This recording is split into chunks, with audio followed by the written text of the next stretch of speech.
Blood sugar, ಹೃದಯ kidney link. ಹೃದಯ ಮತ್ತು ಕಿಡ್ನಿ ಮಹತ್ವಪೂರ್ಣ ಅಂಗವಾಗಿವೆ. ಹೈ ಬ್ಲಡ್ ಶುಗರ್ ಈ ಪ್ರಮುಖ ಅಂಗಗಳ ಮೇಲೆ ಪ್ರಭಾವ ಬೀರುತ್ತದೆ ಎಂದು ನಿಮಗೆ ತಿಳಿದಿದೆಯಾ? ಬನ್ನಿ, ಇದರ ಕನೆಕ್ಷನ್ ಮೇಲೆ ಸ್ವಲ್ಪ ಬೆಳಕು ಚೆಲ್ಲುತ್ತೇನೆ. ಹೈ ಬ್ಲಡ್ ಶುಗರ್, ಹೃದಯ ಕಿಡ್ನಿ ಲಿಂಕ್ಗೆ ನಿಮಗೆ ಸ್ವಾಗತ. ಹೈ ಬ್ಲಡ್ ಪ್ರೆಷರ್ ನಿಮ್ಮ ಅಪಧಮನಿಗಳ ಮೂಲಕ ರಕ್ತದ ಬಲವನ್ನು ಹೆಚ್ಚಿಸುತ್ತದೆ ಮತ್ತು ಅಪಧಮನಿಗಳ ಗೋಡೆಗಳಿಗೆ ಹಾನಿಯನ್ನುಂಟು ಮಾಡಬಹುದು. ಅಧಿಕ ರಕ್ತದೊತ್ತಡ ಮತ್ತು ಮಧುಮೇಹ ಎರಡನ್ನೂ ಹೊಂದಿರುವವರಲ್ಲಿ ಹೃದಯದ ಕಾಯಿಲೆ ಆಗುವ ಸಾಧ್ಯತೆ ಹೆಚ್ಚಿರುತ್ತದೆ. ಹೈ ಬ್ಲಡ್ ಪ್ರೆಷರ್ ಮತ್ತು ಡಯಾಬಿಟಿಸ್ ಎರಡೂ ಆದಲ್ಲಿ ಹೃದಯಾಘಾತ ಅಥವಾ ಹೃದಯ ಕಾಯಿಲೆ ಹೆಚ್ಚಬಹುದು. ಆದ್ದರಿಂದ ಅಪಾಯವನ್ನು ಕಡಿಮೆ ಮಾಡಲು ಬ್ಲಡ್ ಶುಗರ್ ಅನ್ನು ಕಂಟ್ರೋಲ್ ಮಾಡುವುದು ಮುಖ್ಯವಾಗಿದೆ.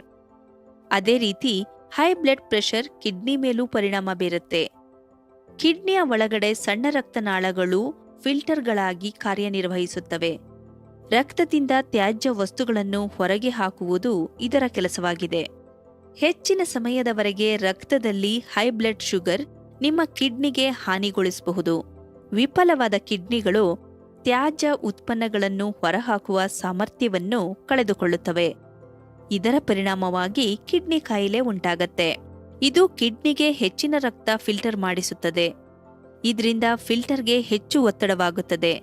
ಕೆಲ ವರ್ಷಗಳ ನಂತರ ಅವು ಸೋರಿಕೆಯಾಗಲು ನಂತರ ಉಪಯುಕ್ತ ಪ್ರೋಟೀನ್ ಮೂತ್ರದಲ್ಲಿ ಹೋಗುತ್ತದೆ.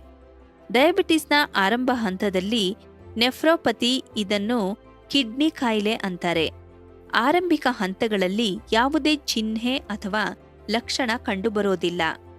ನಂತರದ ಡಯಾಬಿಟಿಸ್ ನೆಫ್ರೋಪತಿ ಹಂತದಲ್ಲಿ ರಕ್ತದೊತ್ತಡ ಹದಗೆಡಬಹುದು, ಮೂತ್ರದಲ್ಲಿ ಶೇಖರವಾದ ಪ್ರೋಟೀನ್ ಹೆಚ್ಚಬಹುದು, ಪಾದದಲ್ಲಿ ಊತ ಸಂಭವಿಸುವುದನ್ನು ನೀವು ನೋಡಬಹುದು.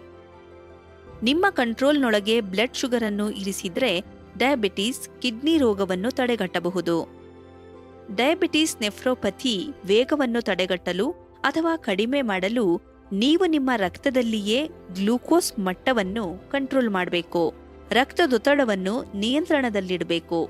ಪೌಷ್ಟಿಕಾಂಶದ ಬಗ್ಗೆ ಹೆಚ್ಚು ಗಮನ ಹರಿಸಬೇಕು. ನಿಮ್ಮ ಔಷಧಿಗಳನ್ನು ನಿಯಮಿತವಾಗಿ ಸೇವಿಸಬೇಕು ಮತ್ತು ಕೊನೆಯದಾಗಿ ಒತ್ತಡದ ದಾಸನಾಗಬೇಡಿ. ಮಧುಮೇಹ ಮತ್ತು ಕಿಡ್ನಿ ಮತ್ತು ಹೃದ್ರೋಗ ಸೇರಿದಂತೆ ಅದರ ತೊಡಕುಗಳ ಬಗ್ಗೆ ಕಲಿಯೋದ್ರಿಂದ ಅವರ ಸ್ಥಿತಿ ಮತ್ತು ಅದನ್ನು ತಡೆಗಟ್ಟುವ ವಿಧಾನಗಳ ಮೇಲೆ ಹೆಚ್ಚು ಆತ್ಮವಿಶ್ವಾಸ ಮತ್ತು ನಿಯಂತ್ರಣವನ್ನು ಹೊಂದಲು ನಿಮಗೆ ಸಹಾಯ ಮಾಡುತ್ತದೆ. ಜಾಗೃತಿ ಮತ್ತು ಆತ್ಮವಿಶ್ವಾಸದಿಂದಿರಿ. ಕಾಳಜಿ ವಹಿಸಿ.